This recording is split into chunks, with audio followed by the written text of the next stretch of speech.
La bonne info, c'est à la bonne heure sur GTV. Bonsoir à toutes et à tous. Merci de suivre l'actualité de ce mercredi 3 septembre 2024, dont voici les titres. La proposition de loi visant à supprimer le Haut Conseil des collectivités territoriales et le Conseil économique, social et environnemental rejetée par l'Assemblée nationale.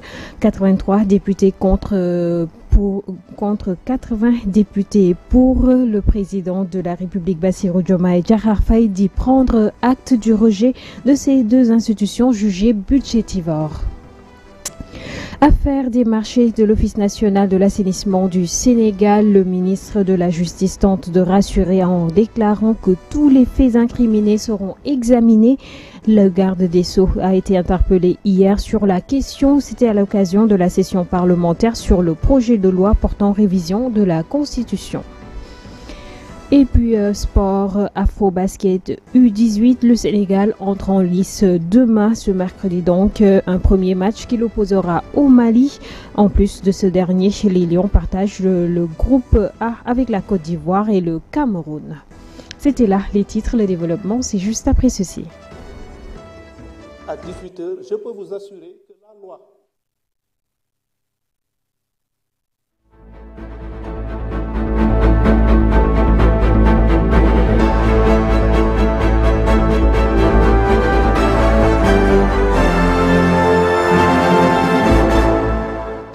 Un immense plaisir de vous retrouver, fidèles téléspectateurs de GTV, dans ce 20h que nous démarrons avec la session parlementaire qui a eu hier à l'Assemblée nationale, la 14e législature qui s'est penchée donc sur le projet de loi portant révision de la Constitution.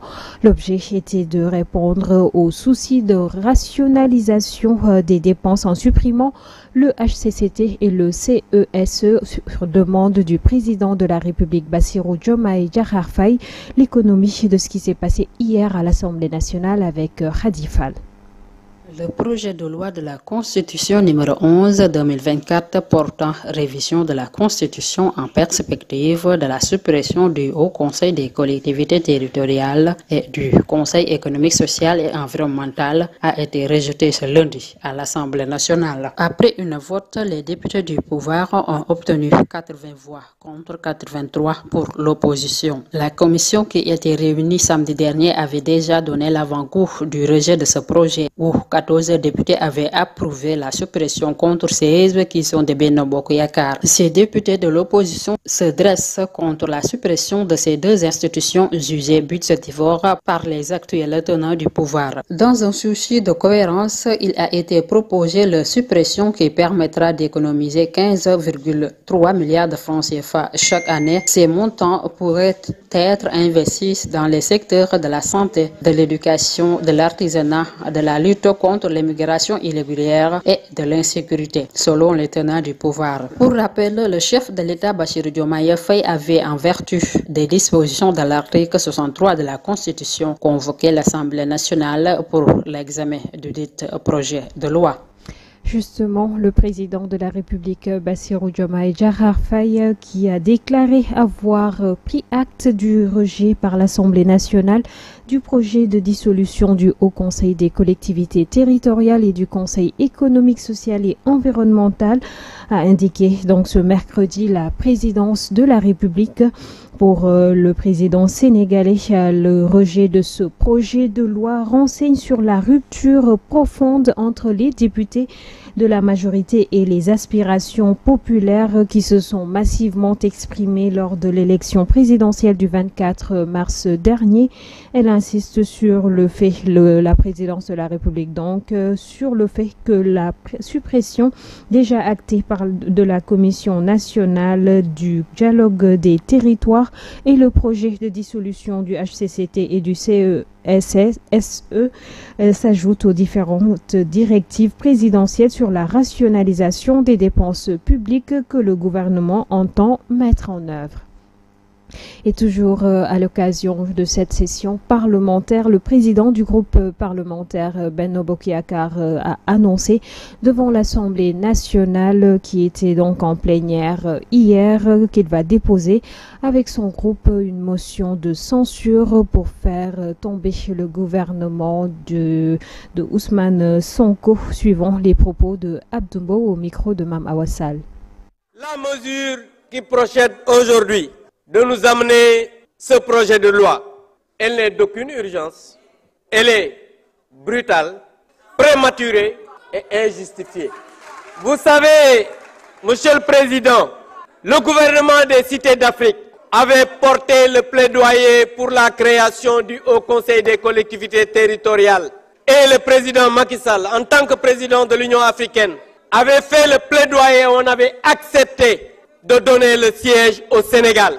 Supprimer cette institution serait un recul. Mes collègues l'ont dit sur la violation de la Constitution par le Premier ministre, qui n'a pas voulu faire sa déclaration de politique générale, qui n'a pas voulu que les institutions que nous incarnons soient respectées. Après avoir constaté tout cela, dès demain, je dis bien, dès demain, à la première heure, avec mon groupe, je vais déposer une motion de censure pour faire tomber le gouvernement. Et je dis, j'ai discuté avec des collègues, parce que ce gouvernement dirigé par un incompétent ne peut plus continuer à être ici dans ce pays. Et cela a été exactement le cas. Abdou Mbow, donc président du groupe parlementaire Benno Bokk Yakaar, a bel et bien déposé une motion de censure qui est désormais sur la table du président de l'Assemblée nationale, Amadou Mame Diop. Nous restons toujours à l'Assemblée nationale. Face aux députés hier, le ministre de la Justice est revenu sur les questions d'actualité qui font bruit au Sénégal, notamment celles relatives au marché de l'Office national de l'assainissement du Sénégal. D'après le ministre, une enquête complète est en cours pour éclairer la lanterne des Sénégalais. Autre annonce faite, il s'agit du projet de loi organique portant modification du règlement intérieur qui a été promulgué. Le ministre que je vous propose de suivre. Un certain nombre d'interpellations dont j'ai été l'objet. On nous a parlé du cas de l'ONAS. Je peux vous assurer que sur mes instructions, une enquête complète a été déjà ordonnée. Et je dis bien une enquête sur l'ensemble des faits. Et je peux vous donner ma parole que la lumière sera faite sur cette affaire. D'autre part, je peux également, comme je suis en mesure de vous affirmer que le projet de loi organique a été déposé à 18h, je peux vous assurer que la loi organique portant règlement intérieur, modification du règlement intérieur de l'Assemblée nationale a été promulguée après avis favorable du Conseil constitutionnel et reçu le 29 août.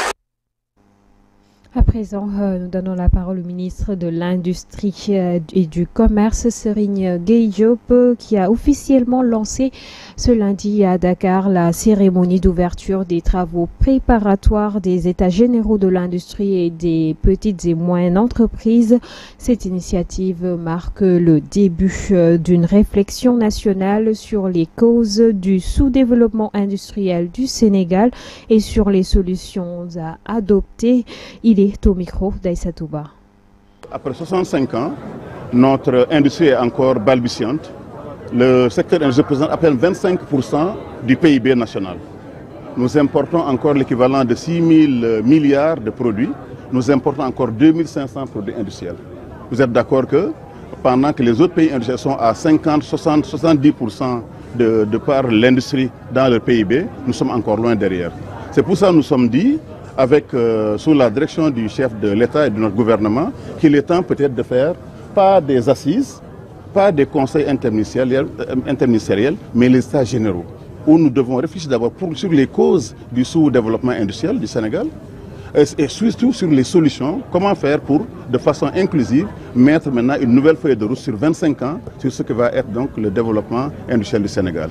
Et c'est pour ça que ces États généraux avaient convoqué aujourd'hui toutes les forces vives de la nation, les industriels d'abord, parce que c'est eux qui font l'industrie, les femmes également, mais aussi le secteur de l'artisanat, le secteur public, les fonctionnaires, les autres ministères, juste pour réfléchir sur les raisons de ce retard, mais surtout sur ce qu'on attend de chacun. Alors ça va commencer donc les 18 et 19 à Diamniadio, mais ce qui est innovatif, c'est ce que sera fait en 4 temps. Le premier temps, c'est ce temps donc des assises à Diamniadio. Le deuxième, c'est aller maintenant dans les régions, dans les chambres de commerce, auprès des gouverneurs, des maires, pour leur dire à leur avis pourquoi ces régions de Tamba, de Matam ne sont pas développées sur le plan industriel. Donc on va recueillir l'avis de tout le monde pour la première fois sur une base inclusive. Dans le cadre d'une nouvelle vision vers la souveraineté et la prospérité partagée, la phase 2 des dialogues sectoriels, ministères et société civile d'ISSO a été lancée. Une rencontre qui permet donc à la société civile de jouer pleinement sa partition dans la formulation du nouveau référentiel, le projet.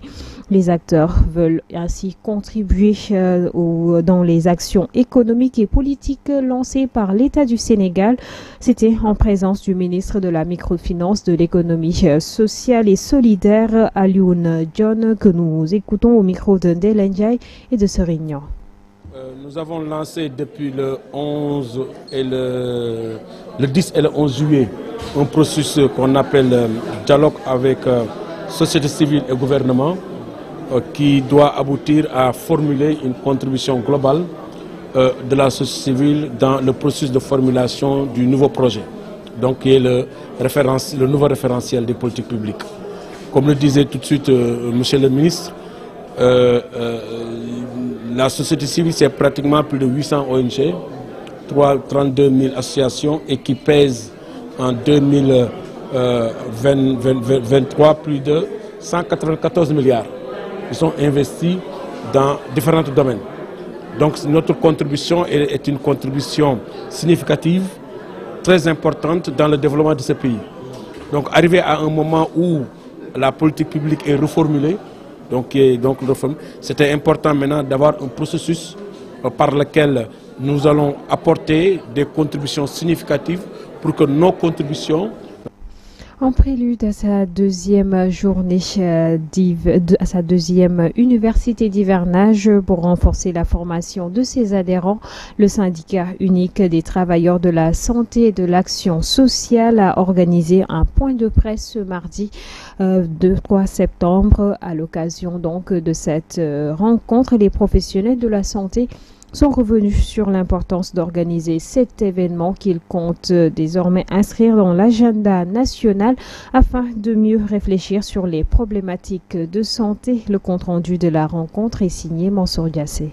Dans le cadre de la préparation de sa deuxième université d'hivernage prévue du 9 au 12 septembre 2024 à Pékin, le syndicat des travailleurs de la santé était face à la presse ce mardi. Le secrétaire général estime que cet événement doit être institutionnalisé dans le calendrier du ministère de la Santé. L'année passée, on a eu l'université d'hivernage qu'on a organisée au SNES, plus connu sous SNEPS.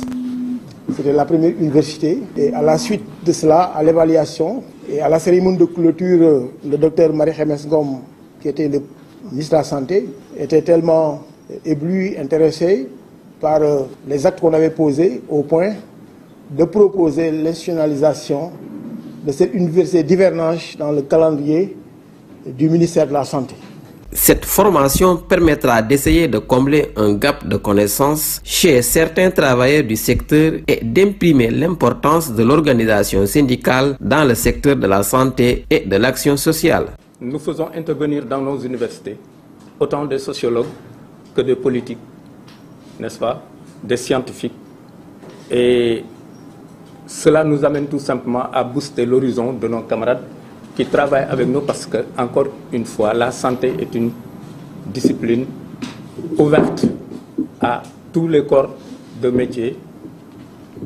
Et pour avoir un état de bonne santé, il faudrait du tout pour y parvenir. La santé est un état complet de bien-être et ne consiste pas seulement en une absence de maladie, a déclaré le vice-président chargé de l'organisation. Nous avons opté pour une approche universitaire parce que nous avons pensé que la question de la santé n'est pas une question de maladie. C'est une question de bien-être, d'absence de maladie, mais de préservation de l'état de bien-être. L'université d'hivernage organisée chaque année permet de favoriser la cohésion et de permettre le partage d'expériences entre adhérents autour de thèmes relatifs à leurs activités. Le ministre de l'Intérieur et de la Sécurité publique, Jean-Baptiste Tine, a présidé ce lundi la réunion préparatoire du Mawloud en présence du porte-parole du Khalif de Medina Baye. Il a invité donc les services de l'administration publique impliqués dans les préparatifs du Gamou de veiller plutôt au respect des engagements pris lors de cette rencontre. Les doléances sont accentuées sur l'accès à l'eau potable, l'assainissement et les prises en charge sanitaires. Le porte-parole Cheikh Mahi Sissé a salué les engagements pris pour le bon déroulement de cette cérémonie. Amsatou Gano. À titre de conclusion, je demande aux représentants des différentes structures de l'État impliquées dans l'organisation du Gamou de Medina Baye de veiller au respect des engagements pris ici devant tout le monde. Deuxièmement, au gouverneur de la région de Kaolack d'assurer le suivi des décisions arrêtées à l'occasion de cette réunion nationale. Et enfin, au directeur général d'administration territoriale d'assurer le suivi au quotidien de la mise en œuvre des décisions arrêtées au niveau central et territorial, de m'en rendre compte régulièrement en mettant l'accent sur les difficultés éventuelles et ce jusqu'à la fin du Gamou.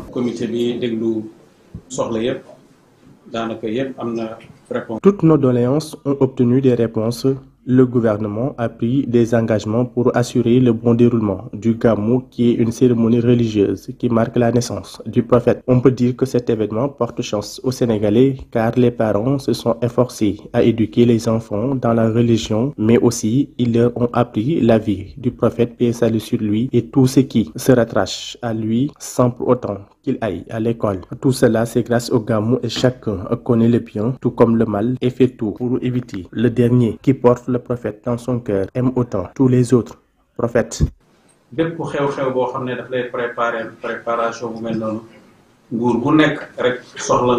À présent, la page internationale de cette édition, au moins 129 personnes sont décédées et 59 blessées après une tentative d'évasion dans la plus grande prison de Kinshasa dans la nuit du dimanche 1er au lundi 2 septembre 2024. Selon le gouvernement, la situation est actuellement sous contrôle. Aïssa Touba pour les détails. Alors que de nombreux coups de feu ont été entendus dans la nuit de dimanche à lundi, la prison centrale de Makalla, les autorités parlent d'une tentative d'évasion maîtrisée par l'armée et la police. Mais les premiers chiffres commencent à apparaître et le bilan humain s'avère très lourd. Selon le ministre de l'Intérieur, Jacquemin Chabani, le bilan s'élève actuellement à 129 morts, dont 24 tués par balle après sommation. Il a précisé que ce chiffre est encore provisoire. Les autres détenus seraient décédés par étouffement. Selon ces déclarations, il faut également noter dans ce bilan le viol de plusieurs femmes détenues. En outre, 59 blessés ont été répertoriés. Sur le plan matériel, les dégâts sont aussi importants. Le bâtiment administratif a été réduit au centre, de même que ceux du greffe, de l'infirmerie et le dépôt de vivres. Les enquêtes se poursuivent, a indiqué le vice-premier ministre chargé de l'Intérieur, soulignant la nécessité de rigueur et d'indépendance dans ces investigations. Un point également soutenu par la société civile. Et puis à Gaza, au total, 87 000 enfants de la bande de Gaza en Palestine ont reçu une première dose de vaccin contre la poliomyélite 24 heures après le lancement d'une campagne de vaccination ciblant au moins 640 000 enfants de l'enclave palestinienne, ont assuré donc ce lundi des agences onusiennes intervenant dans l'opération. La campagne de 3 jours vise à vacciner quelques 640 000 enfants palestiniens âgés de moins de 10 ans et elle intervient après que les autorités sanitaires ont décidé que détecté le premier cas de polio à Gaza en 25 ans et chez un enfant de moins de 10 mois. Sport à présent dans cette édition, je vous l'annonçais tantôt, les Lions du basketball entrent en lice demain et c'est dans le cadre de la compétition Afro-Basket U18 au programme donc les Lions qui feront face aux Aigles du Mali. Donc ce sera demain mardi, la compétition a démarré et se déroule actuellement en Afrique du Sud, plus précisément à Pretoria et c'est du 2 au 14 septembre. Le programme complet pour ce premier tour pour les Lionceaux, ce sera donc, comme je vous l'ai dit tantôt, le Mali que le Sénégal va rencontrer demain à 15h30. Le deuxième match, ce sera le 7 septembre à 15h30 aussi et opposera le Sénégal à la Côte d'Ivoire. Et puis, dans le cadre du dernier match de groupe, le Sénégal qui fera face au Cameroun et ce sera le 10 septembre. Bonne chance donc à nos Lionceaux du basketball. Et c'est ce qui met un terme à cette édition du mardi. Merci de l'avoir suivi. Le programme se poursuit sur GTV et l'information reviendra demain à la même heure. D'ici là, portez-vous bien et bonsoir.